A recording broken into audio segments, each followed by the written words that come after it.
Bueno, chicos, buenas tardes, espero que estén muy bien, espero que estén estudiando. Bueno, acá va la segunda parte que les había dicho que les iba a mandar de la clase de lípidos. Sí, esta es un poquitito más corta que la clase que les grabé ayer. Vamos a seguir un poquitito con los temas que nos faltan. Bueno, a ver, entonces.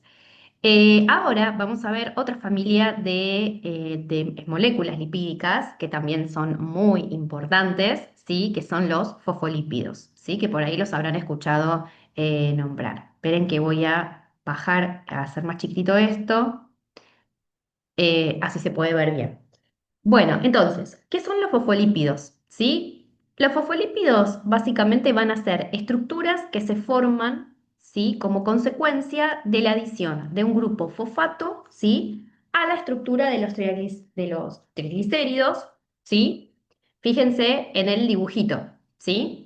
Un fosfolípido, ¿sí? Que compone básicamente las membranas biológicas, formando la bicapa lipídica, que ahora lo vamos a ver. Fíjense que está formado principalmente por una cabeza, ¿sí? A la cual vamos a llamar una cabeza de carácter hidrofílica, ¿sí? Y va a tener un par de colas, ¿sí? Que son los que se conocen como colas hidrofóbicas, ¿sí? Dentro de lo que es la estructura química de lo que es la cabeza del fosfolípido, vamos a tener un grupo fosfato unido a un glicerol, ¿sí? Eso va a ser los componentes, los dos componentes principales de la cabeza hidrofílica del fosfolípido, ¿sí? Y en la cola, ¿sí? Vamos a tener un ácido graso saturado y un ácido graso insaturado, ¿sí? Ahora vamos a ver cuáles son las propiedades, ¿sí? Que le confiere, ¿sí? Esta composición química que obviamente no es al azar, ¿sí? Entonces, ya vimos cómo están conformados los fosfolípidos. Acuérdense que son moléculas que, además de átomos de carbono, ¿sí? También pueden contener en su interior moléculas de hidrógeno, de oxígeno, de fósforo y muchas veces de nitrógeno, ¿sí? Entonces, que ellos estén conformados de esta manera, ¿sí? Con esta cabeza hidrofílica que es afín al agua, ¿sí? Y las colas hidrofóbicas que son repelentes al agua, básicamente. Fíjense cómo también se disponen a lo largo de lo que es la bicapa lipídica, ¿sí? Las cabezas del fosfolípido están orientadas hacia lo que sería el exterior de la membrana biológica, ¿sí? Esto significa que estas cabezas que son hidrofílicas van a estar tomando contacto con el líquido del medio, ¿sí? Con el agua, básicamente, porque, a ver, ustedes tengan en cuenta que nosotros somos agua, ¿sí? Entonces, la cabeza de los fosfolípidos están, al ser hidrofílicas, ¿sí? Interaccionan con el agua que rodea la bicapa lipídica, ¿sí? Mientras que las colas, que son hidrofóbicas, que son las que rechazan el agua, ¿sí? Van a disponerse hacia el interior de la bicapa, ¿sí? Bueno, entonces, estas propiedades, ¿sí? De que estamos charlando de los fosfolípidos, ¿sí? Le aportan justamente a la membrana, a la bicapa lipídica y a las membranas biológicas, fluidez y flexibilidad, que es justamente lo que toda membrana biológica necesita, ¿sí? Principalmente para poder permitir, por ejemplo, un pasaje selectivo de sustancias, ¿sí? ¿Por qué? Porque no todas las sustancias van a ser capaces o útiles, mejor dicho, de penetrar al interior de la célula, ¿sí? O sea, tiene que ver con justamente esto, esta capacidad selectiva que tienen las membranas de permitir el ingreso hacia el interior, ¿sí? De determinadas sustancias, así como también permitir que salga, por ejemplo, por exocitosis, ¿sí? Eh, Determinadas sustancias hacia el exterior celular. Son todas cosas que los permiten las membranas conformadas por fosfolípidos, ¿sí? Bueno, algo importante de los fosfolípidos y esta sería una característica muy importante, es que presentan propiedades anfipáticas. ¿Qué significa que son moléculas anfipáticas? Es que presentan la capacidad de reducir un fenómeno físico que se conoce como tensión superficial. Ahora vamos a ver bien de qué trata esto, actuando como emulsionantes, ¿sí? En medio acuoso, ¿sí? Es decir, como que tienen un efecto tipo detergente. Ahora lo vamos a ver mejor. Un ejemplo, ¿sí? De todo esto que estamos hablando es el surfactante pulmonar. Y ahora vamos a verlo con más detalle, ¿sí? Acá les dejo, ¿sí? Lo que es la estructura general de un fosfolípido, que es un poquito lo que les comenté recién al inicio de la clase, ¿sí? No me quiero olvidar de nada, espérenme que estoy acá leyendo lo que les puse. Ah, una cosa que no les mencioné de la cabeza polar es que justamente, ¿sí? Al ser solubles en agua, ¿sí? Como les decía recién, son las encargadas de interaccionar con el agua de los compartimentos biológicos, ¿sí? Formando unas partículas denominadas micelas, ¿sí? Básicamente estas micelas, ¿sí? Lo que van a hacer es esto que charlábamos recién, ¿sí? A raíz de estas propiedades anfipáticas que presentan los fosfolípidos, van a tener esta capacidad justamente de actuar como emulsionantes de los lípidos, ¿sí? Eh, Presentando este efecto de detergente, entre comillas, que yo les decía recién, les comentaba, atrapando en su interior los lípidos que no son solubles en agua, ¿sí? Eso significa, ¿sí? Que una molécula sea anfipática, ¿sí? En cuanto a la cola no polar, que era lo que habíamos dicho, que eran las colas que se disponían hacia el interior de la bicapa lipídica, que es esto que estamos acá, lo voy a subir un poquito más, ¿sí? Que está, bueno, conformado por un ácido graso saturado y un ácido graso insaturado, ¿sí? Se orientan hacia el interior de la bicapa, ¿sí? Justamente formando la estructura que se llama monocapa, ¿sí? Entonces, las cabecitas hidrofílicas forman estas estructuras tipo de detergente denominadas micelas, ¿sí? Que tienen esta capacidad de poder atrapar en su interior los lípidos que no sean solubles en agua, ¿sí? Tengan en cuenta que todo esto que está alrededor de lo que es la bicapa de fosfolípidos es agua, ¿sí? De lo que es el medio biológico que rodea a la membrana. Y en el caso de la cola no polar, que son las colitas que están metidas para adentro, ¿sí? Son las que repelen el agua, ¿sí? Y son las que van a tomar contacto con el aire, ¿sí? Que hay dentro de la membrana biológica, ¿sí? La estructura que forman es lo que conocemos como monocapa, ¿sí? Bueno, vamos a ir a ejemplos de aplicación, ¿sí? De los fosfolípidos. Era algo que charlábamos recién, ¿sí? Un ejemplo de aplicación es la bicapa lipídica, que es la estructura fundamental de las membranas celulares, ¿sí? Acá les dejo una imagen, ¿sí? De cómo es la bicapa lipídica, es un esquema. Fíjense que acá se puede ver muy bien y se puede ver bien el tema de las cabecitas de los fosfolípidos, las colitas que están orientadas hacia adentro, ¿sí? Adentro de esta estructura tenemos aire, ¿sí? Formando esta monocapa, ¿sí? Por fuera, obviamente acá no está dibujado, pero acá tendríamos el líquido del medio biológico, ¿sí? Por eso acá tenemos las capas, perdón, ¿cómo se llama?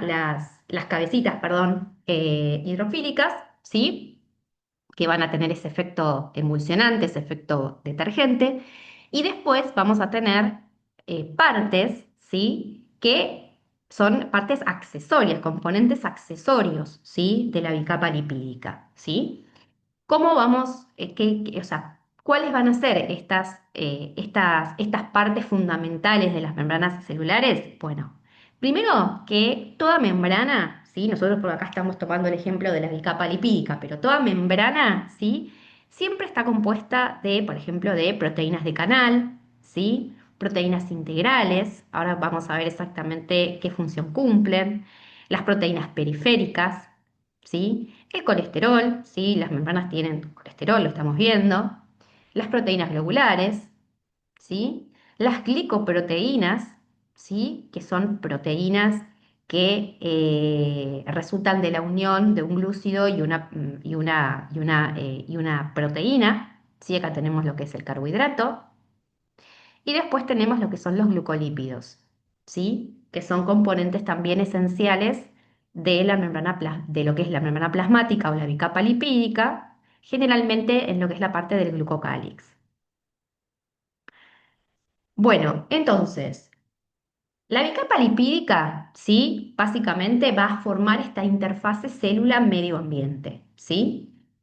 Entonces, básicamente lo que tenemos que tener en cuenta son las características, ¿sí? De esta bicapa lipídica, ¿sí? Entonces, más o menos como veníamos charlando, sabemos que son moléculas, digamos, de carácter anfifílicas, ¿sí? Va a tener en su exterior moléculas de carácter anfifílicas, ¿sí? Porque fíjense que esta proteína globular, esta glicoproteína, ¿sí?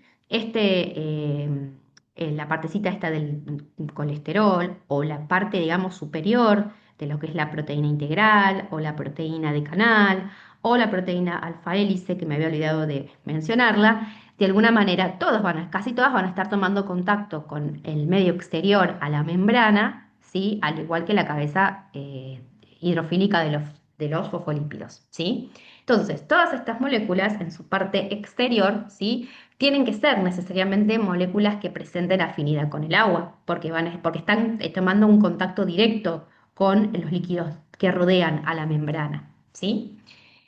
Después vamos a tener la disposición en la cual van a estar ubicadas estas moléculas, que es un poquito lo que charlábamos recién, ¿sí?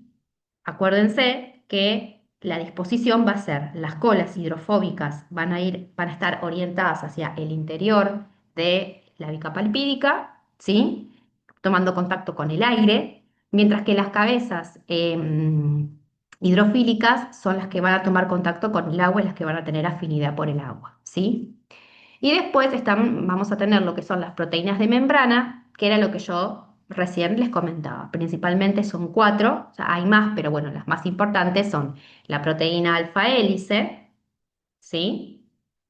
Después vamos a tener las proteínas de canales, ¿sí? Las proteínas periféricas, que están acá, son más chiquititas, se llaman periféricas porque están muy en la periferia, están muy alejadas, ¿sí? De lo que sería el centro de la membrana, están más en el borde y la proteína integral, ¿sí? O sea, que todas se van a insertar en la bicapa, ya sea atravesándola, como pasa, por ejemplo, por ejemplo, con las glicoproteínas, o interactuando con una sola de las capas, como pasa, por ejemplo, con la proteína periférica, ¿sí? Que está como más cerquita de la base, de lo que sería la capita que está formando el piso de la membrana, ¿sí? Funciones principales, funciones principales de la bicapa lipídica, bueno, como charlábamos recién, ¿sí? Barrera semipermeable, esto que yo les decía recién, que las membranas generalmente tienen la particularidad de ser selectivamente permeables a sustancias, es decir, no dejan pasar cualquier sustancia, ¿sí? Entonces tienen esta particularidad de poder regular el paso de sustancias tanto desde el exterior hacia el interior de la membrana como desde el interior hacia el exterior, ¿sí? Después, lo que tiene que ver con la estructura general de los fosfolípidos, bueno, ayudan a mantener la estabilidad de la membrana celular. Fíjense que, a ver, es de alguna manera flexible, pero también tiene una estructura definida. Eso es importante entenderlo. Y también cumple una tercera función, que es la función de señalización, que es crucial para la comunicación y el reconocimiento celular, ¿sí? Acá les dejo unas breves características de la bicapa. Hablábamos de esta fluidez que tiene la bicapa lipídica, ¿sí? Que la bicapa sea fluida significa que es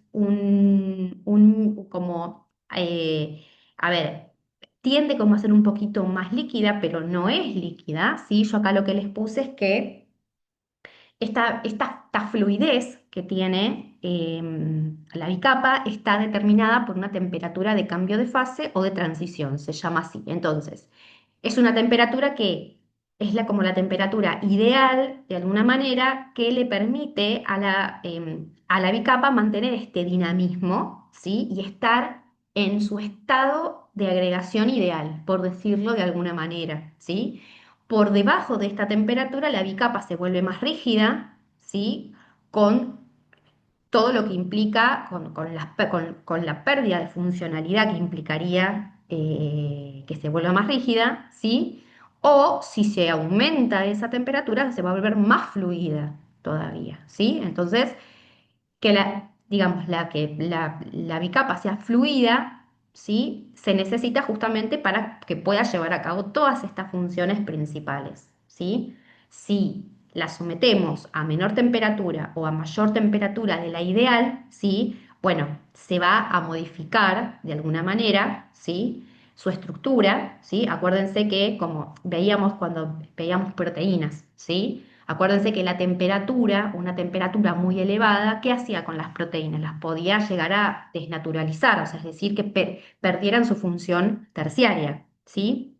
Y fíjense que la bicapa lipídica está llena de proteínas, que son todas estas que vimos, la proteína integral, la periférica, la proteína de canal, la proteína alfa hélice, las proteínas globulares. Entonces, si la temperatura de cambio de fase o de transición se eleva, acuérdense que todas estas proteínas van a ir perdiendo su funcionalidad. Por ende, la funcionalidad de la bicapa lipídica también se va a perder, ¿sí? Estos temas que ya son un poquito más complejos y que engloban de alguna manera temas más simples que vimos como proteínas, los pueden ir estudiando de esta manera, de decir, bueno, a ver, ¿qué sé yo de proteínas? Yo sé que, bueno, factores como, por ejemplo, el pH, no sé, la temperatura pueden llegar a desnaturalizar las proteínas o las funciones de las enzimas, ¿sí? Acuérdense que las proteínas son componentes esenciales de las membranas plasmáticas, ¿sí? Y las características y los factores que pueden alterar la actividad proteica, eh, en consecuencia también atacan de alguna manera o perjudican la actividad de una estructura mayor a la cual pertenecen esas proteínas. En este caso, lo que tiene que ver con la bicapa lipídica, que forma parte a su vez de una estructura mayor que es la célula, ¿sí? Y después vamos a tener otra característica importante de la bicapa que son los microdominios, que son microdominios lipídicos ricos en colesterol, ¿sí? Y en esfingolípidos, que ahora vamos a ver, son otro tipo de lípidos especiales, ¿sí? Que básicamente cumplen una función de organización, ¿sí? Y de función específica, ¿sí? Que además de eso, aparte de desempeñar una función más estructural, en algo más funcional, ¿sí? También le otorgan un soporte estructural a la bicapa, ¿sí? Acá les dejo también algo que me pareció interesante, ¿sí? Entender que los fosfolípidos que conforman digamos, nuestras membranas biológicas, ¿sí? También nosotros, de alguna manera, los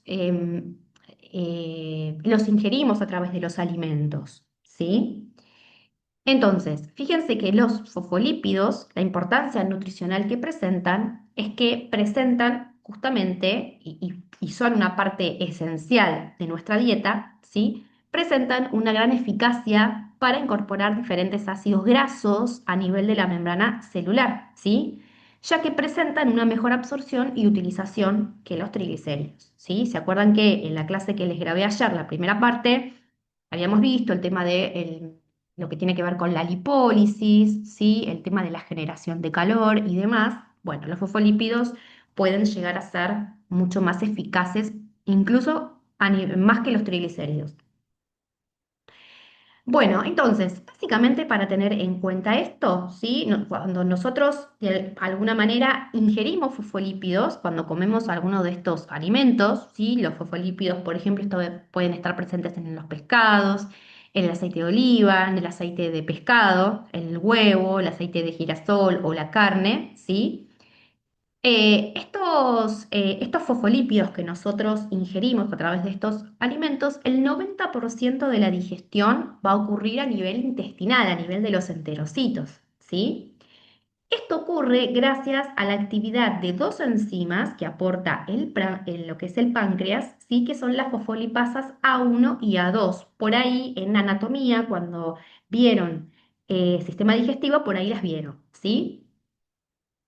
Bueno, entonces, como les decía recién, ellos, los fosfolípidos como tales, como molécula nutricional, están presentes en una gran variedad de alimentos, sí, que recién se los mencioné, sí, me faltó nombrar la soja, sí, pero después van a estar presentes en el huevo, sí, los pescados, los aceites derivados de pescados, manteca, aceite de girasol, aceite de oliva y carnes rojas.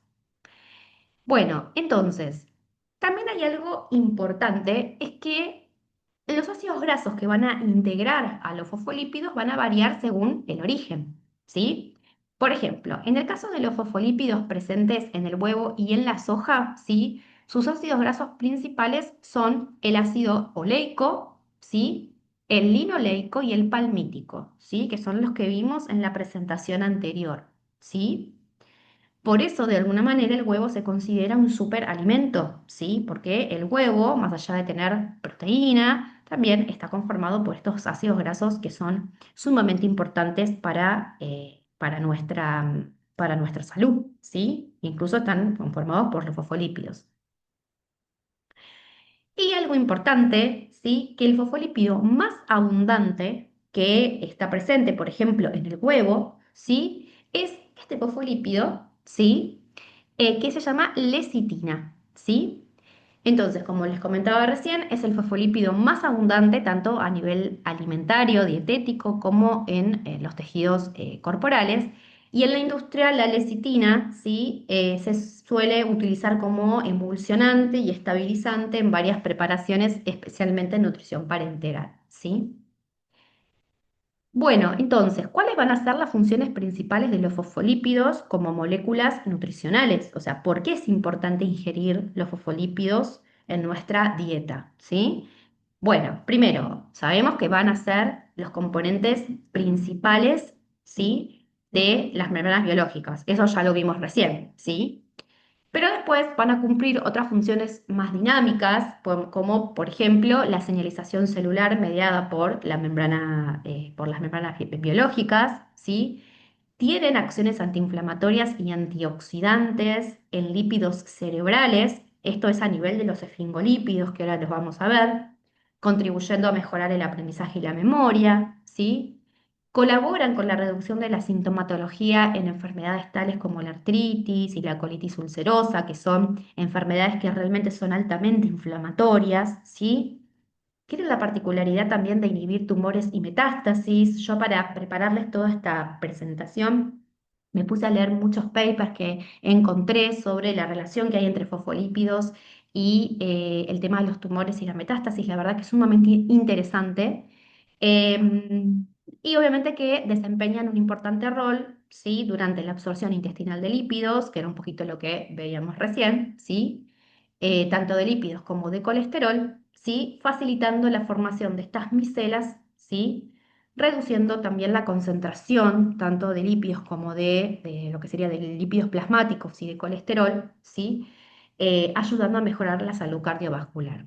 Y esto es particularmente importante. Ahora, después, hacia el final de esta presentación, vamos a ver un poquito cuáles son las principales patologías que podemos encontrar y en esas patologías, en el tratamiento de esas patologías, los fosfolípidos son sumamente importantes. Bueno, vamos a ver un poquito el tema del surfactante pulmonar. ¿Se acuerdan que cuando arrancamos con esta clase de fosfolípidos, ¿sí? Una de las características, ¿sí? que yo les había dicho era que presentaban o que eran moléculas anfipáticas, ¿sí? Y que esta particularidad, esta característica anfipática, ¿sí? Lo que significaba era que justamente los fosfolípidos, como moléculas, presentan la particularidad, ¿sí? de presentar un efecto emulsionante o detergente atrapando en su interior los lípidos que son no solubles en agua, reduciendo la tensión superficial. Este conocimiento que ya lo vimos ahora puntualmente, vamos a aplicarlo, vamos a ir hacia acá, ¿sí? Bueno, el surfactante pulmonar también está constituido por fosfolípidos, ¿sí? Y por eso resulta un sistema clave en la mecánica respiratoria. ¿sí? ¿Por qué? Fíjense, vamos a ir un poquito a lo que tiene que ver con lo que tiene que ver con el alveolo en sí. Esto que está acá es el esquema de un alveolo, ¿sí? Acá tenemos el espacio aéreo alveolar, en donde nosotros acá vamos a tener aire, ¿sí? Acá están los fosfolípidos, fíjense que están pintados de rojo, ¿sí? Acá tenemos lo que tiene que ver con la hipofase acuosa, es decir, acá tenemos agua, ¿sí? Acá tenemos lo que es la interfase que se da entre el aire y el agua. En el medio tenemos el surfactante, ¿sí? Que es esta capa de fosfolípidos que tenemos acá. Y por acá tenemos los neumonocitos tipo 1 y los neumonocitos tipo 2, ¿sí? Vamos a ver un poquito bien esto, ¿sí? Entonces, como les charlaba recién, ¿sí? Como les estaba comentando, el sistema alveolar tiene dos tipos de células epiteliales fundamentales. Son los neumonocitos tipo 1 y los neumonocitos tipo 2, que son los que aparecen, ¿sí? En este esquema, ¿sí? Los de tipo 1, que son estos que están acá, representan y de alguna manera llevan a cabo una función de tipo más estructural, ¿sí? Son los que van a tapizar casi en un 95% la superficie alveolar. Ahora, los de tipo 2 son los encargados, que son estos que están acá, son los encargados de sintetizar, de empaquetar y de secretar esta sustancia surfactante, ¿sí?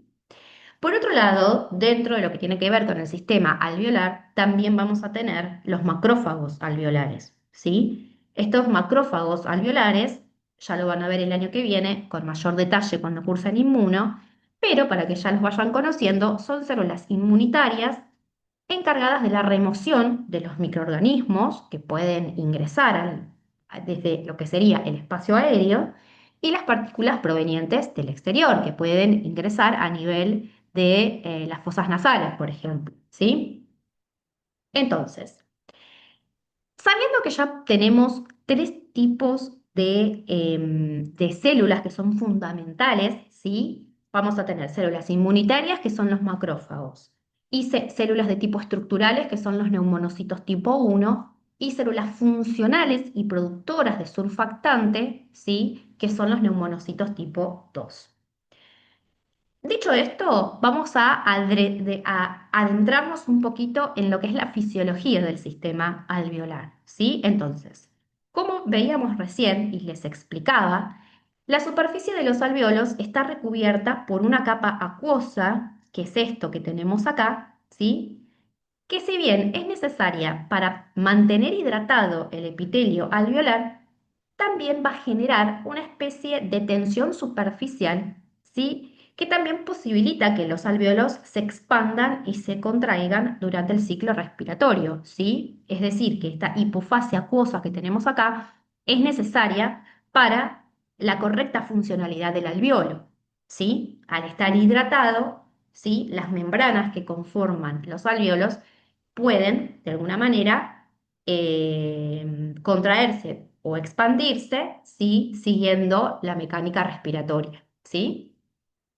Pero ¿qué pasa? Esta tensión superficial, ¿sí? Por ahí esto lo vieron en física, toda tensión es una fuerza, ¿sí?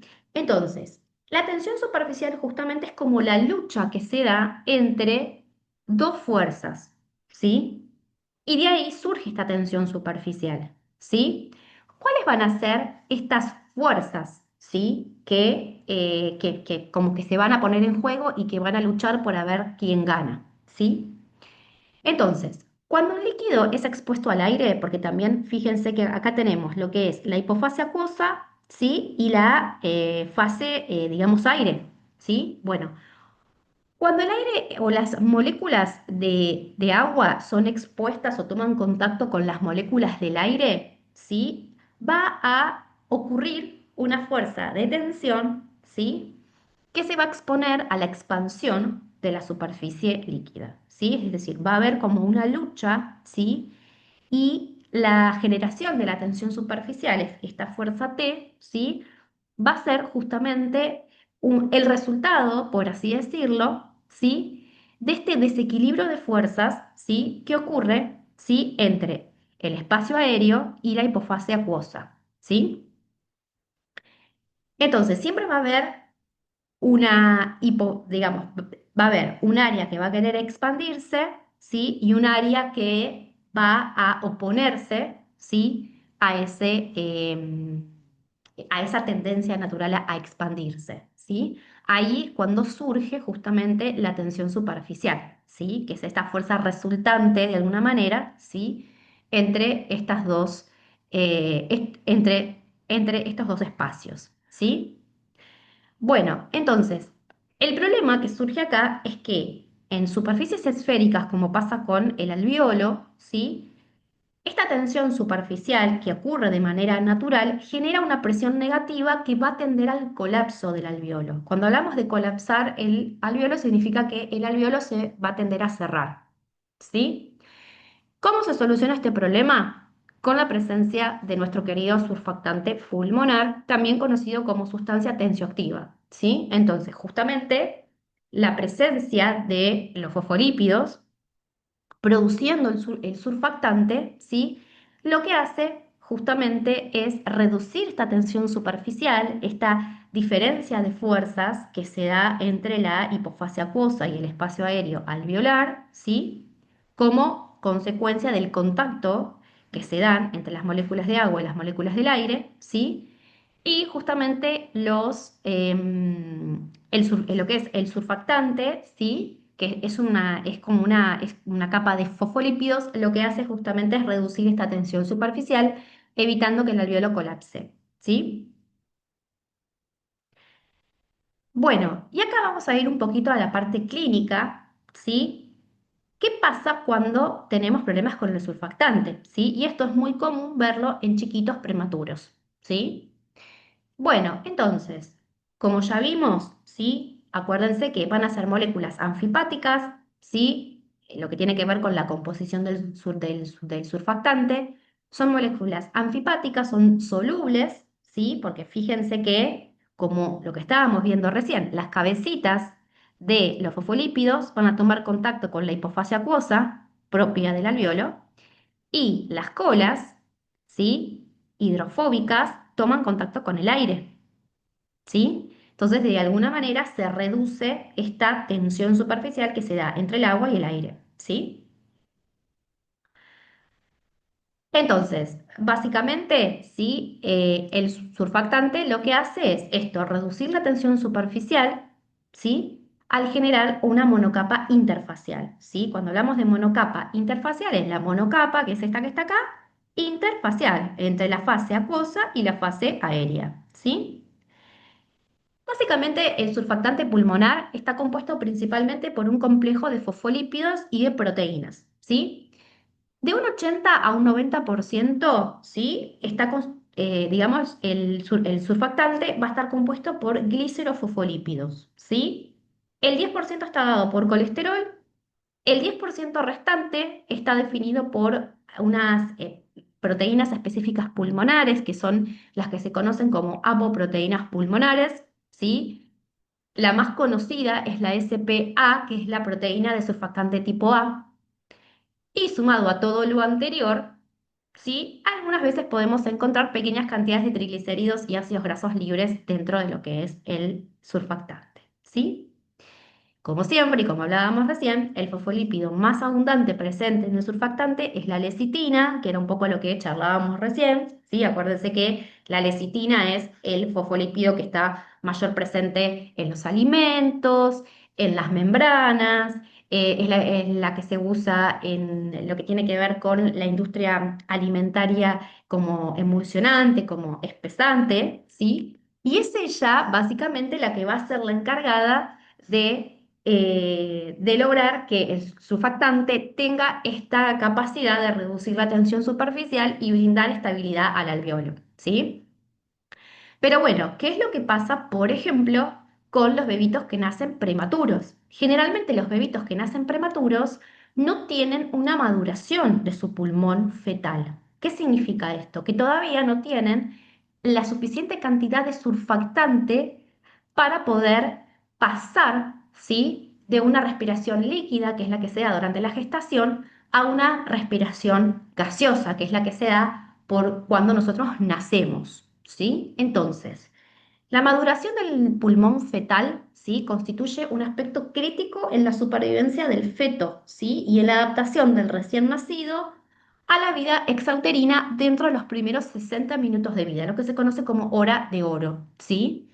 Hay muchos cambios que se dan, entre ellos, aparte de la inversión de los shunts sanguíneos, aparte se da una inversión o un pasaje de lo que nosotros conocemos como la respiración líquida, ¿sí? A la respiración gaseosa. Y eso, ¿sí? Es lo que, todo eso depende de que el pulmón fetal esté maduro, ¿sí? ¿Y de qué va a depender que el pulmón fetal esté maduro? Del surfactante, de la cantidad y calidad del surfactante, ¿sí?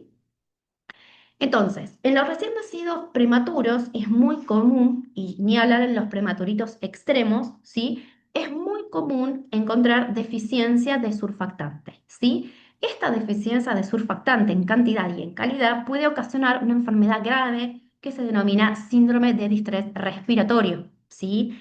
Es epidemiológicamente, ¿sí? Es una enfermedad que presenta una alta tasa de mortalidad o de morbimortalidad, ¿sí? Bueno, ¿qué pasa? Más o menos para que puedan entender esto. Cuando un pulmón está maduro y listo para enfrentar el cambio de respiración líquida a gaseosa, ¿sí? La lecitina comprende alrededor del 50 al 80% del total de los fosfolípidos del surfactante y esto mediante pruebas de laboratorio se puede comprobar, ¿sí? ¿Qué pasa? Entre la semana 20 a 35 de gestación, la concentración de lecitina es extremadamente baja. Por eso yo les digo que en prematuros extremos es difícil, aunque no imposible, que puedan sobrevivir, ¿sí? ¿Por qué? Porque al estar la concentración de lecitina baja, estamos hablando de que el surfactante todavía no está maduro para poder facilitar el tema de la respiración y la adaptación respiratoria a la vida extrauterina, ¿sí? De la semana 36 en adelante, ¿sí? Si todo está bien, los bebés estarían listos para poder adaptarse a los cambios, ¿sí? Pero bueno, sepan que muchas veces los prematuritos que nacen entre la semana 34, 35, ¿sí? Corren riesgo de vida justamente por esta deficiencia de surfactante, esta falta de pulmón maduro, pudiendo causar el síndrome de distrés respiratorio. ¿Sí? Acá les dejo, ¿sí? Imagínense que nosotros estamos trabajando en el laboratorio, ya son técnicos en laboratorio y reciben una muestra de sangre, generalmente son muestras de gases o capilares, ¿sí? Y nosotros tenemos a un bebito que nació prematurito y nos piden pasar esa muestra por el equipo de gases y ver cómo están esos parámetros de ese bebito, ¿sí? ¿Qué pasa si nosotros tenemos un pacientito con un síndrome de distrés respiratorio o si desde NEO sospechan que podemos estar teniendo un paciente muy prematuro con síndrome de distrés respiratorio? Bueno, los parámetros los vamos a ver de esta manera, ¿sí? Fíjense, la presión arterial de oxígeno va a estar baja, ¿sí? ¿Por qué? Porque va a haber una hipoxemia por mala oxigenación alveolar. Y todo esto pasa, ¿por qué? Por lo que yo les decía, ¿sí? Acuérdense que entre la semana 20 y 35 no hay suficiente cantidad de lecitina dentro de lo que es el surfactante pulmonar, por ende, en cantidad y en calidad el surfactante todavía no es bueno porque le falta tiempo de maduración. O sea, esto es como si nosotros ponemos una torta dentro del horno y la sacamos antes de que esté cocinada, básicamente, ¿sí? No va a poder cumplir su función, no va a estar cocinada esa torta. Bueno, acá pasa lo mismo, ¿sí? Entonces, al tener un surfactante que no está pudiendo reducir la tensión superficial, porque en cantidad y en calidad le falta tiempo de maduración, empezamos a tener todos estos procesos fisiológicos o patognómicos de alguna manera que, que de alguna manera se relacionan con la anatomía, ¿sí? Acuérdense que todo lo que nosotros podemos ver en el laboratorio en sí y en la clínica se relaciona con lo que nosotros sabemos de anatomía y con lo que nosotros sabemos de la funcionalidad de tal órgano, ¿sí? Entonces, la presión arterial de oxígeno va a estar baja y eso se da por esta hipoxemia por la falta de oxigenación alveolar, ¿sí? La presión arterial de dióxido de carbono va a estar elevada, ¿sí? ¿Por qué? Porque justamente el pulmón, ¿sí? No va a tener, o el alveolo, mejor dicho, no va a tener esa capacidad que tienen nuestros alveolos de poder de tener esa compliance de contraerse y expandirse siguiendo la mecánica ventilatoria, ¿sí? Entonces, al haber un déficit justamente en la mala oxigenación y en la hipoventilación, vamos a tener acidosis respiratoria, que esto es lo que vimos lo que es el cuatrimestre pasado, ¿sí? La acidosis viene de la mano de que justamente estamos teniendo un sistema respiratorio inmaduro que no está pudiendo, ¿sí?, depurar el oxígeno, no está pudiendo excretar el dióxido de carbono y no está pudiendo ingresar oxígeno correctamente, ¿sí? Por ende, el pH va a estar bajo, ¿sí? El bicarbonato, ¿sí? Acuérdense que el bicarbonato, para los que tienen que rendir el final de aplicaciones químicas, que es el principal sistema buffer, ¿sí?, de nuestro cuerpo, en este caso va a estar bajo o va a estar normal. O sea, el bicarbonato lo que va a salir a hacer es tratar de compensar esta acidosis respiratoria, ¿sí? Pero es un mecanismo que termina siendo insuficiente, ¿sí? La saturación de oxígeno, por todo lo que venimos hablando, va a ser baja, va a ser menor al 85%, ¿sí? Estos bebés van a estar cianóticos, ¿sí? Por ende va a haber una oxigenación insuficiente. El lactato, ¿sí?, va a estar alto debido a la mala perfusión y a la hipoxia tisular, es decir, los tejidos van a estar con una cantidad ínfima de oxígeno, ¿sí? Por eso vamos a empezar a tener hipoxia y a su vez la mala perfusión, ¿sí? A nivel, o sea, vamos a tener una sangre que no va a estar oxigenada, ¿sí?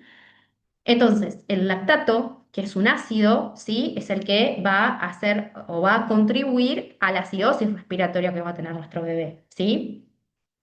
La glucosa, ¿sí?, puede estar disminuida o elevada, ¿sí? Esto puede ser que sea por ocurra una hipoglucemia por estrés. Cuando hablamos por estrés, no es el estrés psicológico, sino es el estrés fisiológico de no poder estar respirando, es el estrés que está sufriendo el pulmón, el estrés que está sufriendo el organismo a nivel general, ¿sí? O también, y acá es importante, ¿sí?, si nosotros vemos un valor de glucemia muy por encima del normal, nunca informar ese valor, llamar a Neo, llamar a la terapia, preguntar si no le dieron si no lo expandieron, por ejemplo, si no le pasaron una infusión de glucosa, ¿sí? Porque a veces puede pasar que vemos valores estrepitosos de glucemia, ¿sí? Antes de informar eso, ¿sí?, siempre hablar con el médico y preguntar a ver qué es lo que le dieron, ¿sí? Porque a veces esa hiperglucemia se puede deber al estrés, pero si es una hiperglucemia muy marcada, puede deberse a que algo le pasaron, ¿sí?, desde algún tipo de solución de glucosa, una solución glucosada. Después, la PCR. La PCR, ¿se acuerdan que en algún momento en algún trabajo, sí, creo que fue en alguno de los trabajos que les mandé a hacer en aplicaciones químicas, sí, ustedes habían averiguado muy bien que la PCR es lo que se conoce como proteína C reactiva y es un parámetro que se eleva en inflamación, sí, es un parámetro junto con la eritrosedimentación que nos brinda una idea del grado de inflamación que puede estar teniendo un paciente. Bueno, la PCR la podemos encontrar elevada, ¿sí?, pues si hay justo una infección concomitante y nos permite diferenciar el síndrome de distrés respiratorio con la sepsis, ¿sí? Eso es importante también, ¿sí? La sepsis es cuando hay una infección más generalizada, pero por un patógeno, ¿sí? Y acá tenemos el perfil de surfactante, ¿sí? Fíjense, hay una relación que se da, ¿sí?, entre la lecitina, ¿sí?, y otros compuestos del surfactante, ¿sí? Cuando esta relación es baja, ¿sí?, indica inmadurez pulmonar, ¿sí? característica de los prematuros. Así que fíjense todo el análisis que podemos hacer, ¿sí? De una sola situación. Bueno, muy bien. Ahora vamos a pasar a los esfingolípidos, ¿sí? Los esfingolípidos, ¿sí? Pueden ser como los fosfolípidos, pero están presentes, ¿sí? O sea, son el segundo grupo más importante de lípidos de membrana, ¿sí? Y son especialmente abundantes a nivel del sistema nervioso, ¿sí? Siendo el más importante la esfingomielina, que por ahí la han escuchado nombrar, ¿sí? Los esfingolípidos químicamente van a derivar de unas moléculas denominadas ceramidas, ¿sí? Siendo estas sus unidades estructurales fundamentales. Vendrían a ser como los monómeros que veíamos en las proteínas, en los hidratos de carbono, ¿sí? No es exactamente lo mismo, pero para establecerles una analogía, ¿sí? Acá les dejo, ¿sí? Cómo es la estructura de una ceramida, ¿sí? Acá tenemos lo que es la esfingosina, que es esta que está acá, que es un aminoalcohol, ¿sí? Fíjense que se llama aminoalcohol justamente porque presenta de alguna manera, ¿sí? Un enlace, o sea, tiene nitrógeno, digamos, en su conformación, ¿sí? Entonces, la esfingosina está unido a un ácido graso, ¿sí? Esa es la estructura de una ceramida que viene a ser digamos, la estructura básica de un esfingolípido, ¿sí? Acá les dejo entonces cómo son los componentes principales de los esfingolípidos, ¿sí? Vamos a tener entonces la esfingosina, que es el aminoalcohol de cadena larga, el grupo acilo, que es un grupo que deriva del ácido graso, es decir, químicamente el grupo acilo es la parte que se forma cuando el ácido carboxílico, que es el grupo funcional, era este, el que veíamos en la presentación anterior, pierde el grupo OH, ¿sí? Y queda como esta partecita nada más. Este es el grupo acilo, ¿sí?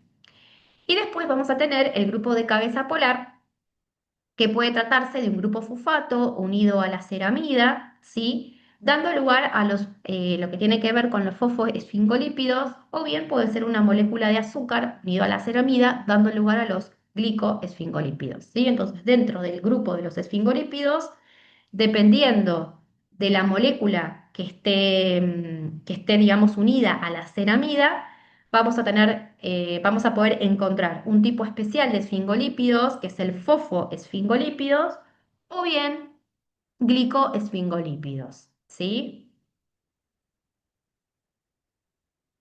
Acá les dejo bien lo que tiene que ver con los esfingolípidos, la clasificación. Vamos a tener dos tipos, ¿sí? Entonces, los fosfoesfingolípidos, ¿sí? Ocurre cuando el grupo polar, ¿sí? Que era el grupo polar que compone justamente el esfingolípido, ¿sí? Voy a bajar acá.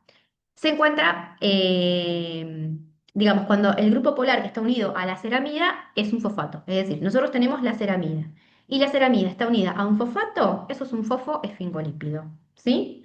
Ahora, si nosotros tomamos la ceramida y lo encontramos unido a un glúcido, que puede ser un monosacárido o un oligosacárido, ahí vamos a tener un glucoesfingolípido, ¿sí? Y dentro del grupo de los glucoesfingolípidos, vamos a tener a los cerebrósidos y a los gangliósidos, que ahora los vamos a ver, ¿sí? Principales funciones de los esfingolípidos, bueno, regular la actividad de los receptores, de las enzimas, de los transportadores y los canales iónicos membranosos, especialmente a nivel del sistema nervioso central, ¿sí? Modular la traducción de señales, de procesos de comunicación celular, ¿sí? Dirigir la diferenciación, la proliferación, el crecimiento, la senescencia y la apoptosis celular. Así que fíjense cuán importantes son. Acá les dejo entonces esta clasificación que charlábamos recién, ¿sí? Vamos a tener entonces, dentro de lo que son los tipos más importantes de esfingolípidos, vamos a tener la esfingomielina, ¿sí? Que es una ceramida unida a un grupo fosfato, ¿sí? Los cerebrósidos, que resultan de la unión de la ceramida más un monosacárido, y los gangliósidos, que es la unión de la ceramida más un oligosacárido, ¿sí? Acá les dejo lo que es la esfingomielina, que es el fosfoesfingolípido más abundante a nivel del sistema nervioso, y es el encargado de integrar a nivel estructural las vainas membranosas de la mielina, ¿sí? Que envuelven y aíslan eléctricamente los axones de las neuronas, ¿sí? Acá les dejo más o menos cómo es la estructura de una esfingomielina y acá cómo se ve al microscopio, ¿sí? Fíjense lo gruesas que son las vainas de mielina, de esfingomielina, ¿sí? Y cuando se va perdiendo esta vaina de mielina, van apareciendo enfermedades de transmisión de conducción del impulso nervioso, ¿sí?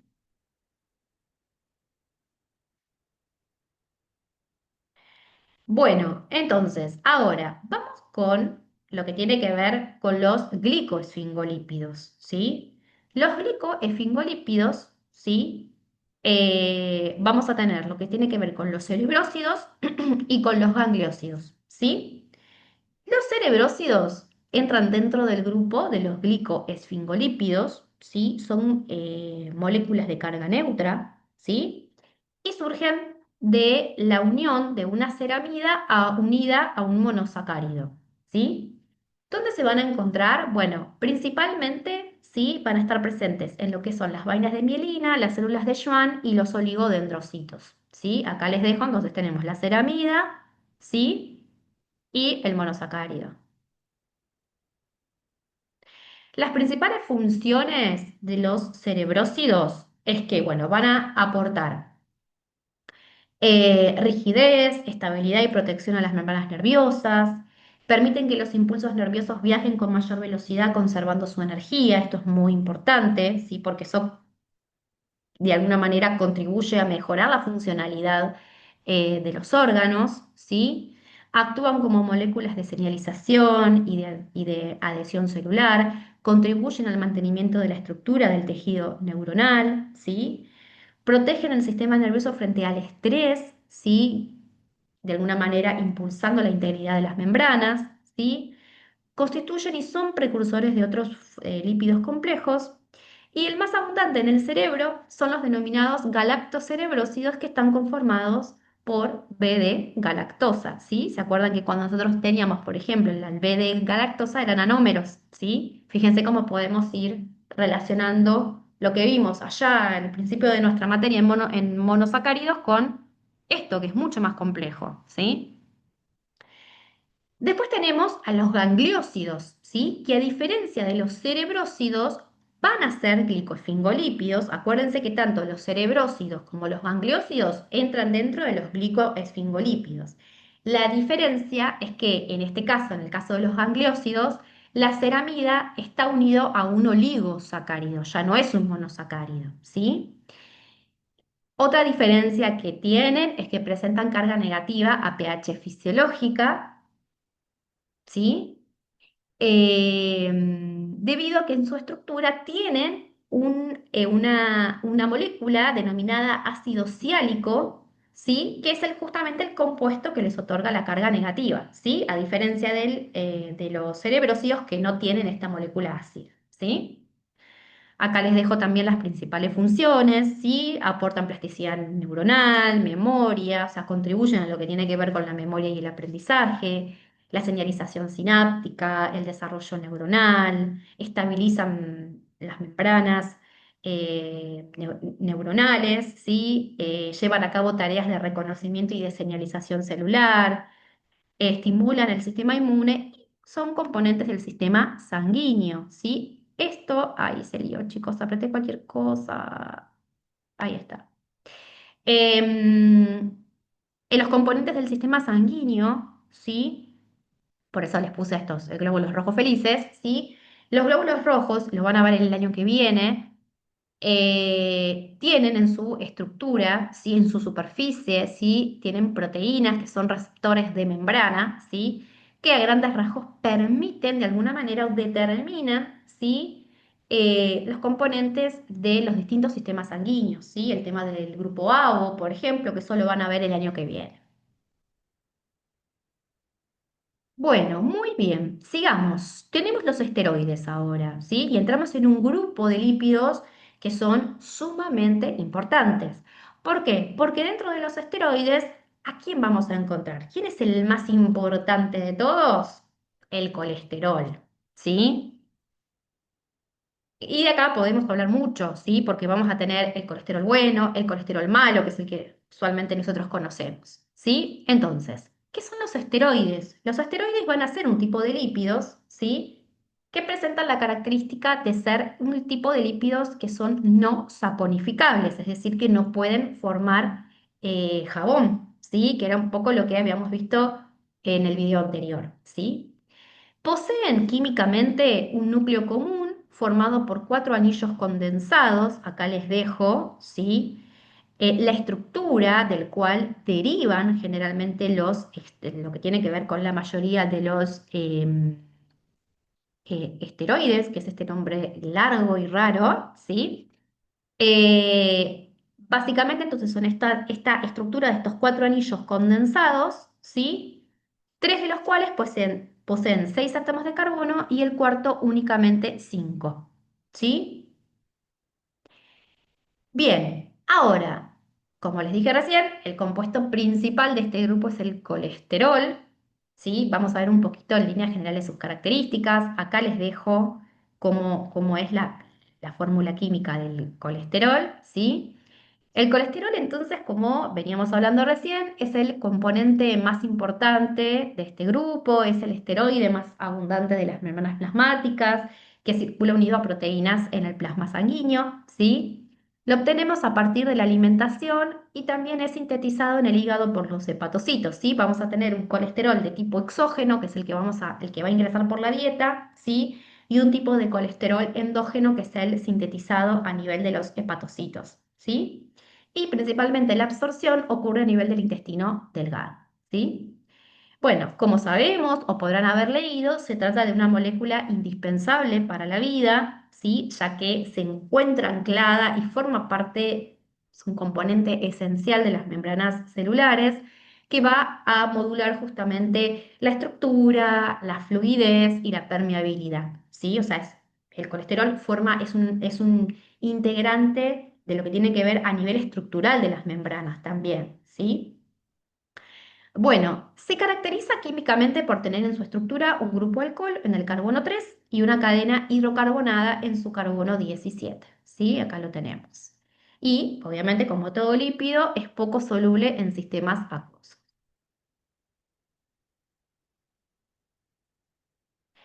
Bueno, ¿cuáles van a ser las principales funciones del colesterol? Como les dije recién, desempeña una función estructural formando parte de las membranas biológicas, pero también es un precursor importante de otras biomoléculas que son sumamente fundamentales en nuestro organismo. ¿Cuáles van a ser esas biomoléculas? Los ácidos biliares, ¿sí? Que también tienen este efecto detergente del que hablábamos recién, ¿sí? Que emulsionan aquellos lípidos no solubles colaborando con su absorción intestinal. Las hormonas esteroideas, como en el caso, por ejemplo, de los glucocorticoides, como es el cortisol, que es el que conocíamos como la hormona del estrés, que lo vimos un poquito en seguridad e higiene. Los mineralocorticoides, ¿sí? Como por ejemplo la hormona aldosterona, ya lo van a ver en endocrino a nivel de lo que es el sistema, digamos, adrenal, ¿sí? Que es la principal hormona que regula, ¿sí? La sal, el contenido de sal y de agua a nivel renal, ¿sí? También es precursor, ¿sí? De las hormonas sexuales, tanto de los andrógenos a nivel masculino, los estrógenos y la progesterona a nivel femenino, y la vitamina D, que es la encargada de regular el metabolismo fosfocálcico, ¿sí? Acá les dejo, ¿sí? Y esto ahora lo vamos a volver un poquito porque cuando veamos bien el tema de las lipoproteínas, ¿sí? Esto lo vamos a ver bien, ¿sí? Pero fíjense que acá tenemos el colesterol. El colesterol básicamente, ¿sí? Es transportado por estas lipoproteínas porque el colesterol, al ser un lípido que es insoluble, no puede digamos, de alguna manera viajar solo a través de la sangre, que es un medio acuoso, ¿sí? Entonces sí o sí necesita viajar unido a lipoproteínas, ¿sí? Que son estas que nosotros conocemos, las LDL, las lipoproteínas de muy baja densidad, que son las VLDL, el HDL, ¿sí? Y también es importante la presencia de los kilomicrones, ¿sí? porque tiene que ver también con que permiten, ¿sí?, el ingreso, por ejemplo, al intestino eh, para su digamos, absorción. Entonces, como les comentaba recién, que los lípidos plasmáticos son insolubles en la sangre por ser un medio acuoso y por lo tanto necesariamente necesitan ser empaquetados dentro de partículas que son las conocidas como lipoproteínas para su transporte, ¿sí? Fíjense este número, el 70% del colesterol se encuentra o viaja unido a lipoproteínas plasmáticas y las lipoproteínas son ensamblados macromoleculares de proteínas y lípidos, ¿sí? Por eso hablamos de lipoproteínas. Bueno, muy bien, acá les dejo entonces los tipos de transporte de colesterol, que son las lipoproteínas, acá les dejo una imagen, ¿sí? Entonces, básicamente, ¿cómo están conformadas las lipoproteínas? ¿Sí? Las lipoproteínas se encuentran formadas por un núcleo apolar, ¿sí?, que es el colesterol esterificado y los triglicéridos, ¿sí? Fíjense que acá tenemos el colesterol, ¿sí?, los fosfolípidos, ¿sí? Ahora vamos a ver bien qué es esto, esta apolipoproteína B, ¿sí? Y un conjunto especial de moléculas denominadas apolipoproteínas, ¿sí?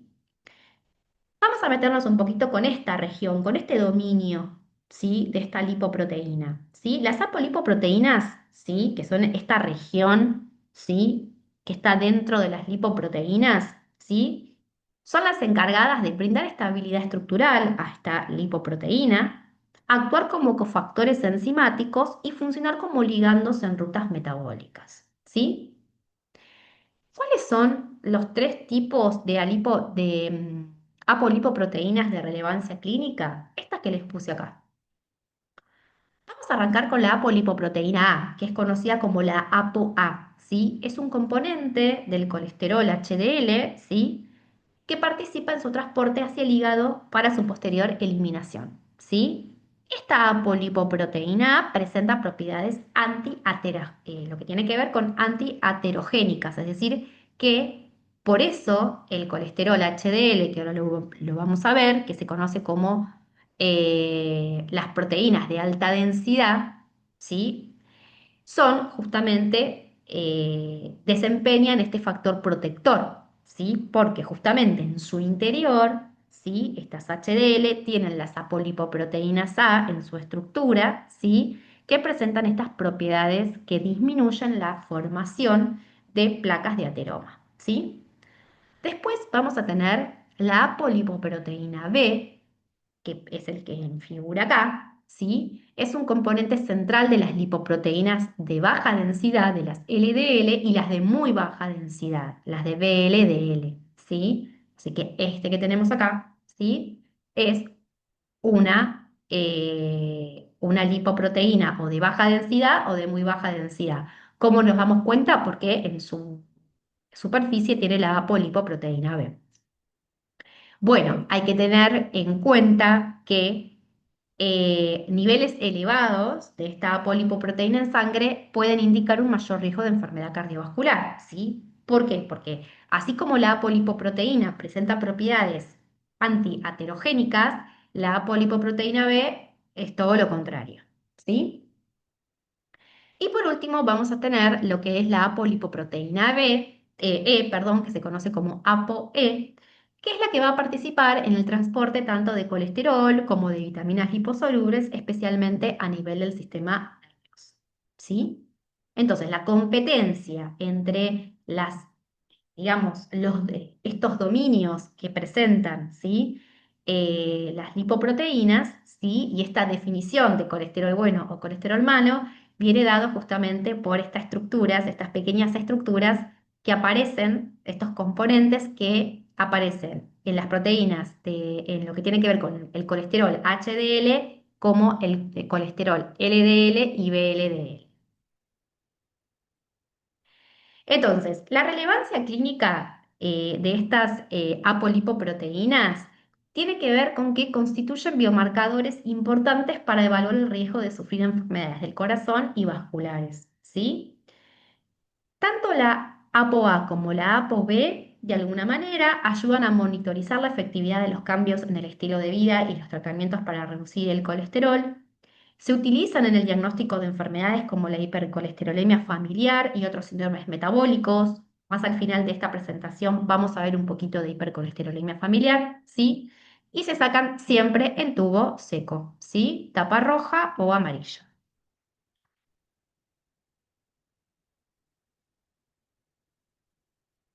Bueno, entonces, volviendo un poquito a las lipoproteínas, ¿sí? Porque acá lo que nosotros vimos, el tema de las apoproteínas B, la A y la E, son los componentes, ¿sí? De los diferentes tipos de lipoproteínas, ¿sí? Es decir, si estas lipoproteínas tienen en su estructura, por ejemplo, una apolipoproteína A, ¿sí? Vamos a ver que son las que se conocen como colesterol HDL, es decir, forman parte, ¿sí? Del colesterol HDL. La apolipoproteína B, ¿sí? Va a ser un componente estructural fundamental del colesterol LDL y del colesterol VLDL, ¿sí? Entonces, vieron que nosotros cuando hablamos de estas lipoproteínas, hablamos de que son o de baja densidad o de muy baja densidad o de mediana densidad, ¿sí? ¿Cómo viene definida la densidad de una lipoproteína? Según la cantidad de proteína que contenga en su estructura. Es decir, como regla general, a mayor porcentaje de proteína que tenga la lipoproteína, mayor densidad, ¿sí? Acuérdense que nosotros estamos hablando de una lipoproteína, es decir, es una molécula que está formada por lípidos, pero también está formado por proteínas. Entonces, a mayor porcentaje en su estructura de proteínas, mayor densidad. Y eso es lo que nos define, ¿sí? Si se trata, ¿sí? De una lipoproteína de tipo HDL, LDL, VLDL o kilomicrones, ¿sí? Esa va a ser la gran diferencia. Entonces, las HDL, ¿sí? Son las que nosotros conocemos como el colesterol bueno, justamente por esto que veíamos antes de que en su estructura presentan estas apolipoproteínas A, que tienen esta tendencia buena, entre comillas, a evitar la formación de placas de ateroma, ¿sí? Esto también se da porque justamente las HDL tienen un mayor porcentaje de proteínas en relación a lípidos en su estructura y entonces van a ser las encargadas de extraer el colesterol de las lesiones ateroscleróticas a nivel de las paredes de los grandes vasos, ¿sí?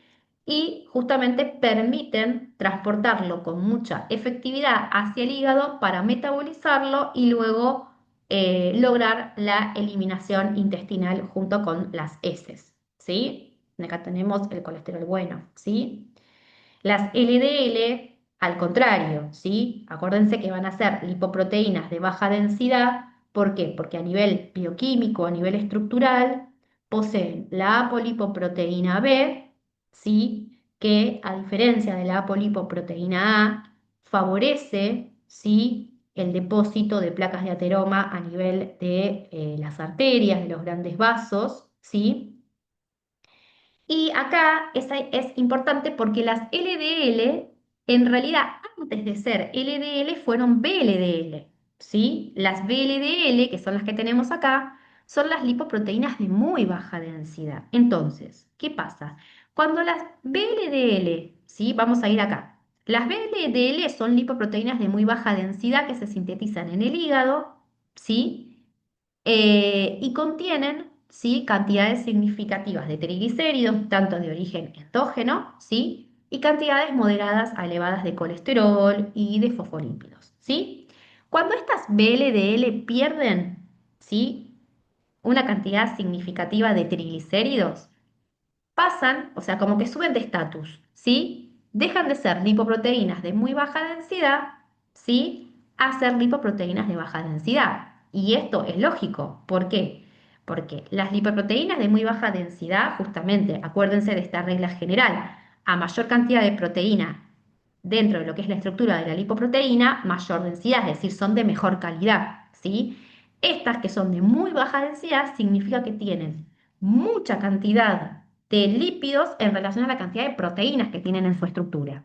Entonces, Cuando las VLDL pierden triglicéridos, pierden lípidos, ¿sí? Esa relación que hay entre lípidos y proteínas mejora un poquito. No digo que mejora como en el caso de las HDL, pero mejora un poquito. Entonces aumenta la densidad. ¿Por qué? Porque aumenta un poquito la cantidad proteica de la estructura por esta pérdida de triglicéridos que sufren, ¿sí? Entonces, cuando pasa esto, las VLDL pasan a ser LDL, ¿sí? Que es un poquito lo que yo les puse acá, ¿sí? Son estas lipoproteínas de baja densidad, ¿sí? Que se generan cuando las proteínas de muy baja densidad, las VLDL, pierden triglicéridos, ¿sí? Y algunas de sus apolipoproteínas, ¿sí? Y dejan de ser de muy baja densidad para ser de baja densidad, ¿sí? Mejoran un poquito su perfil, pero siguen siendo malas, ¿sí? Bueno, y las LDL son las que presentan una alta capacidad para formar placas de ateroma, ¿sí? Porque fíjense que representan aproximadamente del 60 al 70% del colesterol sérico total. Es un montón, ¿sí? Y finalmente vamos a tener los kilomicrones, ¿sí? Que los kilomicrones son partículas lipoproteicas de gran tamaño y son las que presentan menor densidad, ¿sí? Se sintetizan a nivel de los enterocitos, ¿sí? Y transportan principalmente lípidos de origen exógeno, que son los provenientes de la dieta, así como los de origen endógeno, ¿sí? Para luego ser, de alguna manera, o sea, desde lo que sería, perdón, dije cualquier cosa, chicos, solamente son origen exógeno, ¿sí? Los que provienen de la dieta, ¿sí? Entonces, una vez que esos lípidos de origen exógeno provenientes de la dieta, ¿sí? Son digeridos, llegan hasta el intestino para ser absorbidos, luego son trasladados a los capilares extrahepáticos para ser sometidos a una lipólisis rápida, ¿sí? Mediante la acción de la enzima lipoproteína lipasa, ¿sí?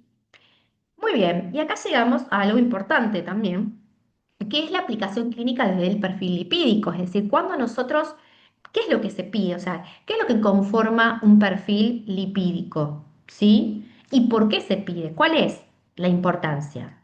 Bueno, el perfil lipídico básicamente, ¿sí? Se utiliza como una escala de valoración del riesgo, de un riesgo de poder sufrir, por ejemplo, un evento cardiovascular como consecuencia de la generación de estas placas de ateroma, ¿sí? Y en función de eso, en función de los valores, eso va a guiar el tratamiento más adecuado a cada paciente, ¿sí? Según los valores obtenidos, ¿sí?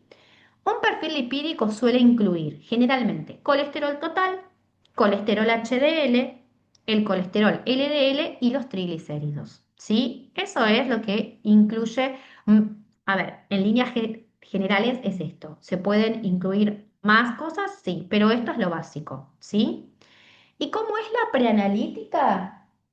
La preanalítica es una muestra obtenida por punción venosa de un paciente con 12 horas de ayuno sólido, esto es muy importante, ¿sí? Eh, el tubo correspondiente va a ser el tubo seco, el tapa roja, o tubo con gel activador o acelerador de la coagulación, tapa amarilla. Lo centrifugamos a 330 revoluciones por minuto, luego lo colocamos en el autoanalizador de química para su análisis, ¿sí? Así que acá ya nos vamos llevando un poquito de todo. Bueno, fíjense esto, me pareció bastante interesante ponerles, ¿sí? Los valores, ¿sí? Que podemos llegar a obtener a partir de un perfil lipídico, ¿sí? Fíjense que acá tenemos el colesterol total, lo que hoy por hoy los lineamientos recomiendan, ¿sí? Los valores limítrofes, el riesgo alto y el riesgo muy alto, ¿sí? Entonces acá tenemos colesterol total, colesterol LDL, triglicéridos y colesterol HDL. Lo recomendable, por ejemplo, del colesterol total es que sea menor a 200, ¿sí? El limítrofe, que es esa zona gris que tenemos ahí, es entre 200 y 239, que ya de alguna manera es un valor alto, ¿sí? Y que te empieza como a despertar alarmas, ¿sí? En el caso esto de que el paciente haya cumplido bien con el ayuno, ¿sí? También es eso, es muy importante eso. Un riesgo alto, sí, implica un valor mayor o igual a 240. Y riesgo muy alto es si se supera ese valor, ¿sí? El colesterol LDL, el recomendable es menor a 130, ¿sí? La zona gris o limítrofes va de 130 a 159 y el riesgo alto es cuando tenemos un valor mayor o igual a 160 y el riesgo muy alto es mayor o igual a 190, ¿sí? Con respecto a los triglicéridos, los valores recomendables son menores a 150. Obviamente que cada laboratorio también define sus valores, pero bueno, estos son como los lineamientos generales, ¿sí? El limítrofe, esa zona gris, va entre 150 a 200. El riesgo alto es mayor a 200 los triglicéridos y riesgo muy alto es mayor a 1000, ¿sí? Y con el colesterol HDL, lo recomendable siempre es mayor a 35, ¿sí? Y riesgo alto es menor a 35, ¿sí? Acá no hay un valor limítrofe en cuanto a, no importa que sea alto, ¿sí? Lo que queremos es que justamente el colesterol HDL sea alto, ¿sí? Si es mayor a 35, estamos perfectos, ¿sí? Bueno, ¿cómo relacionamos estos valores con el perfil lipídico? Bueno, lo relacionamos ¿por qué? Porque en función de estos valores que nos dan, ¿sí? De lo que puede suponer un riesgo alto o un riesgo bajo, ¿sí? Lo relacionamos con las patologías que podemos tener en relación a esto, ¿sí? Una de las principales patologías que vamos a tener es la aterosclerosis, ¿sí? La aterosclerosis es una enfermedad de las grandes arterias, ¿sí? Que se caracteriza por la presencia de lesiones grasas denominadas placas de ateromas en las superficies internas de las paredes vasculares, ¿sí? Acá les puse una comparativa de los estados de la aterosclerosis, ¿sí? Tenemos una arteria sana, una arteria que está empezando a tener una acumulación progresiva de lípidos que se van endureciendo, ¿sí? Acá tenemos, fíjense cómo también se va eliminando la luz, el paso que tiene la sangre, ¿sí? Fíjense acá cómo se reduce completamente, ¿sí?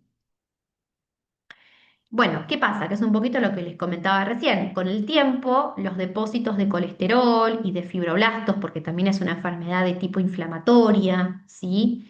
Que va generando cicatrices y tejido cicatrizal, ¿sí? Van creciendo de modo tal que la placa empieza a sobresalir mucho por sobre la luz del vaso, pudiendo llegar a provocar una obstrucción total o parcial del flujo sanguíneo, como les muestro acá en las imágenes, ¿sí? Lo que sucede a nivel fisiológico es que las arterias pierden la compliance, que es un concepto en fisiología que se define como la capacidad de distensión, de contracción y de distensión que tienen las arterias, ¿sí? Como habrán visto en anatomía, las arterias, a diferencia de las venas, presentan capas musculares, ¿sí? Que es lo que le permite a las arterias eh, expandirse y contraerse, ¿sí? Justamente porque presentan capas musculares. En la medida que va pasando el tiempo y que va evolucionando la enfermedad, ¿sí?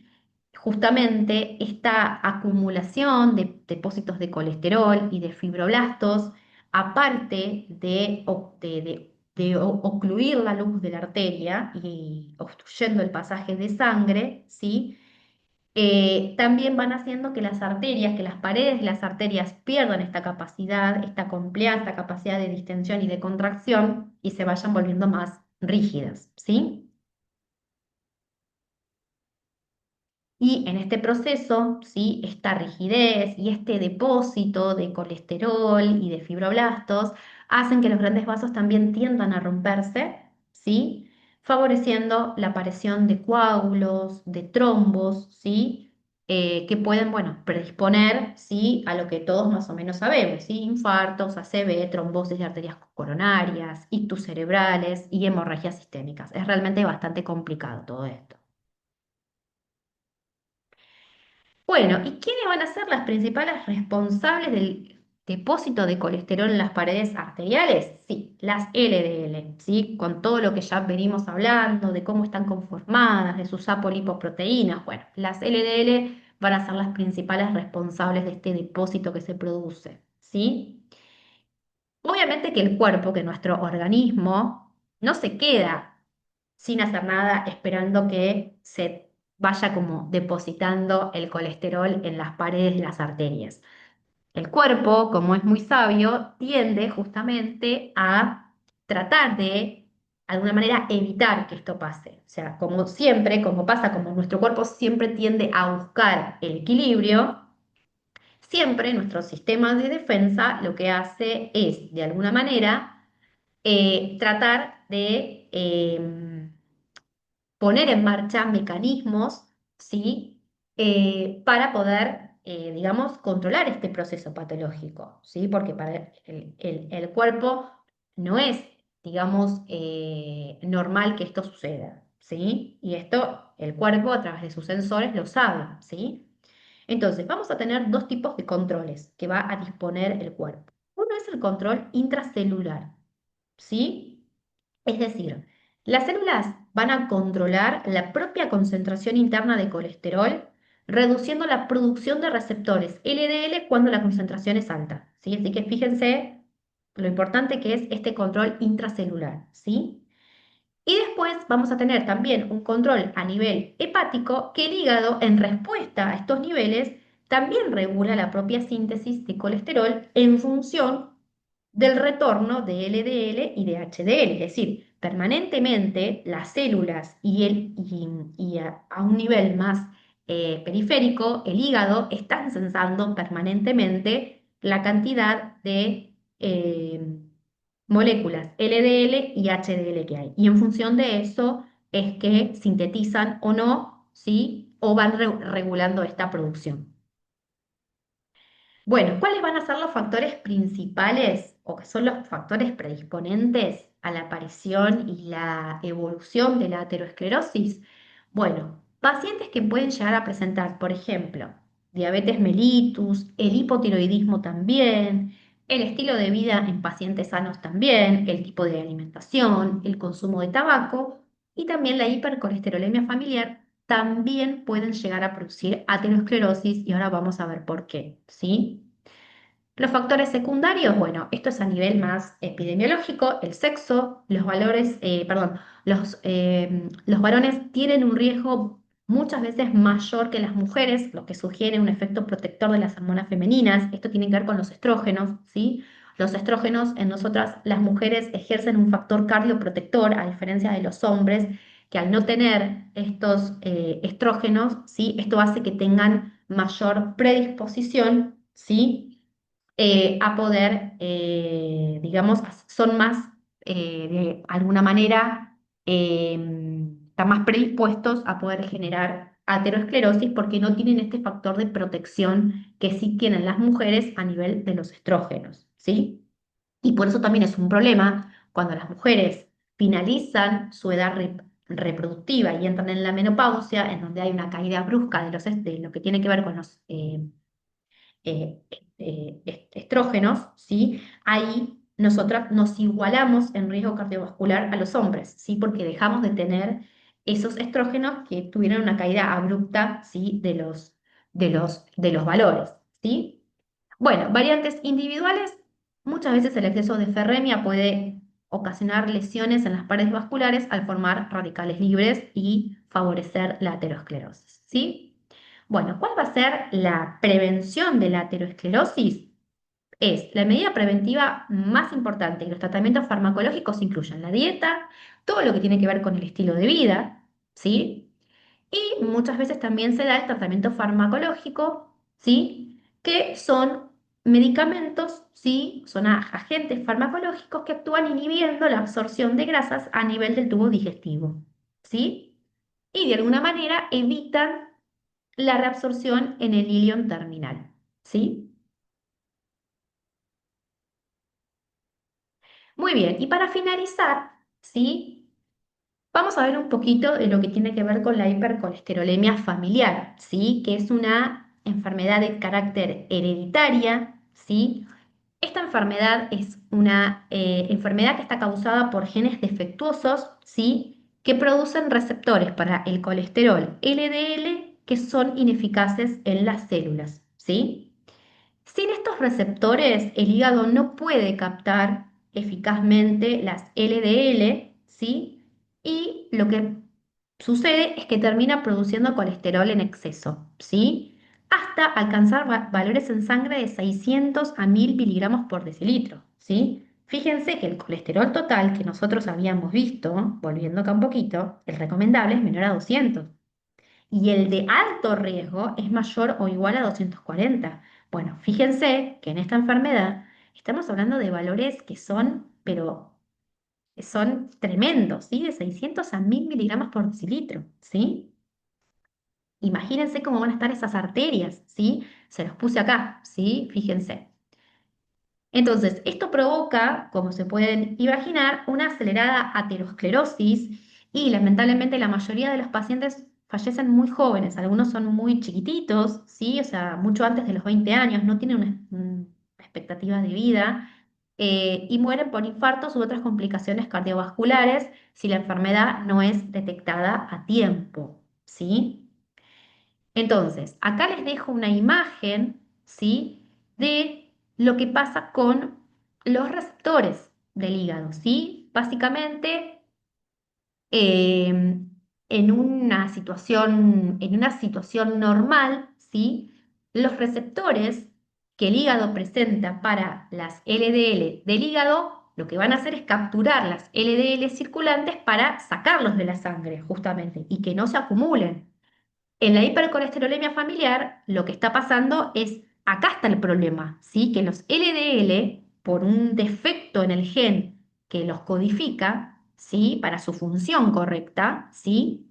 Este defecto hace que estos receptores LDL no sean funcionales, ¿sí? Y por ende, no van a poder capturar los LDL circulantes. Eso es lo que explica por qué se empieza a acumular el colesterol malo, ¿sí? En las paredes de estos pacientes, en las paredes de las arterias de estos pacientes, ¿sí? Lo que hace que se genera esta aterosclerosis acelerada, ¿sí?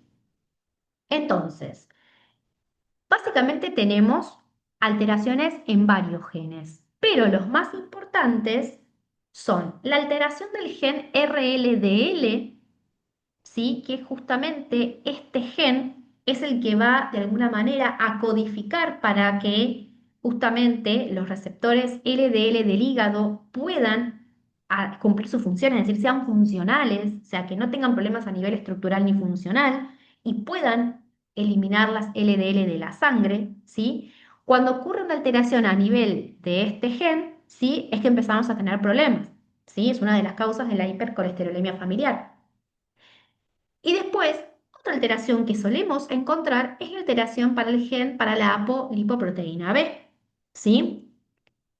¿Por qué? Porque la apolipoproteína B de alguna manera actúa como ligando, ¿sí?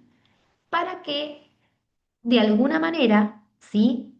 El LDL, el colesterol LDL, se pueda unir, ¿sí? A este gen, ¿sí? Y de alguna manera pueda ser eliminado de la sangre, ¿sí? Entonces tenemos dos tipos de alteraciones. La alteración en el gen propiamente dicho que codifica para lo que tiene que ver con los receptores de LDL que expresa el hígado para para el colesterol de baja densidad para poder sacarlo de la sangre, ¿sí? Y la alteración en el ligando entre lo que tiene que ver con el gen, ¿sí? Y el colesterol en sí. Bueno, acá les puse fotos, ¿sí? De pacientes, ¿sí? Con hipercolesterolemia familiar, ¿sí? Fíjense que la elevada acumulación de colesterol, ¿sí? En sangre lleva justamente a la formación de estructuras lipídicas, ¿sí? A nivel ya más externo. Fíjense, a nivel de lo que tiene que ver con la órbita del ojo, a nivel de las rodillas, de los brazos, ¿sí? Pero esto es por la elevada cantidad de colesterol que tenemos en sangre en esta clase de patologías, ¿sí? Bueno, la hipercolesterolemia familiar, excepto que se sepa que ya venimos de una familia que sufre hipercolesterolemia familiar, pero si no lo sabemos, es una entidad que puede cursar asintomática, con pocos síntomas o con síntomas muy inespecíficos, ¿sí? Y el síntoma que es como el síntoma, digamos, clave va a ser la enfermedad coronaria, ¿sí? Por eso es tan importante, ¿sí? A la hora de diagnosticar y de confirmar la hipercolesterolemia familiar, no solo los análisis de sangre, sino revisar toda la historia familiar del paciente, ¿sí? Y también la historia clínica, ¿sí? Como estos depósitos lipídicos que yo recién les comentaba, ¿sí? Que es consecuencia justamente de la cantidad de colesterol LDL que hay depositado, ¿sí? En la sangre como consecuencia de este déficit, ¿sí? De receptores que nosotros charlábamos para LDL, ¿sí? A partir de este gen defectuoso que codifica para esos receptores, ¿sí? Bueno, básicamente, sí, el patrón característico en la hipercolesterolemia familiar es un nivel de colesterol LDL superior a 190 miligramos por decilitro, que es un montón. Si bien los triglicéridos a veces pueden estar normales en muchos casos, es decir, que si nosotros en algún momento, en algún laboratorio, vemos que tenemos un paciente que tiene un colesterol LDL mayor a 190, pero los triglicéridos están normales, ¿sí? Eso no es, digamos, no es excluyente de que el paciente no pueda tener hipercolesterolemia familiar, ¿sí? O sea, muchas veces los triglicéridos suelen estar normales, pueden estar aumentados, pero que ya tengamos un nivel de colesterol LDL superior a 190 es una señal de alarma, ¿sí? Y hay que hablar con el médico.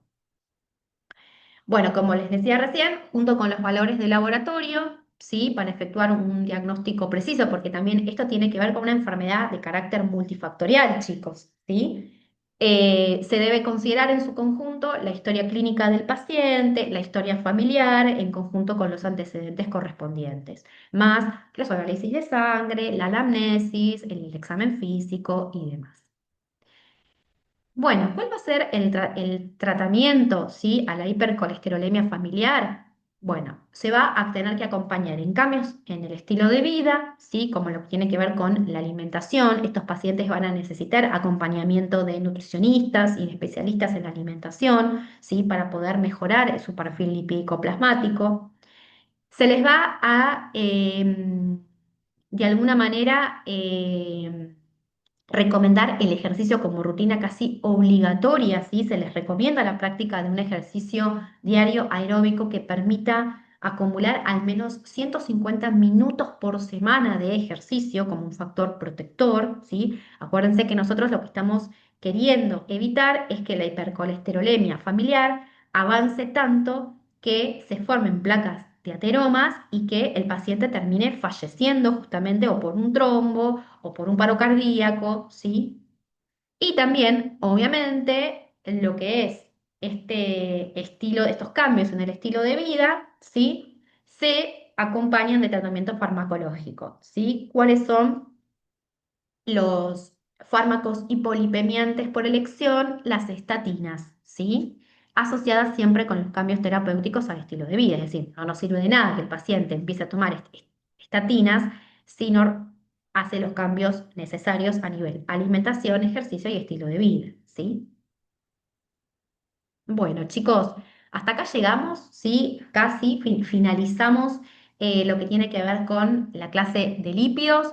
Cualquier duda, cualquier consulta, me escriben o bien a este mail que tengo acá o al mail de siempre, ¿sí? El de noelia.machado@gmail.com está bastante explotado de cosas porque ya es un mail que tiene muchos años, entonces cualquier cosita también me pueden escribir a este, que es el que tiene la casilla, digamos, libre para poder recibir mails, ¿sí? Bueno, les mando un saludo grande. Cualquier duda, consulta, me escriben. Bueno, estudien mucho y bueno, nos vemos la semana que viene ya para los exámenes finales.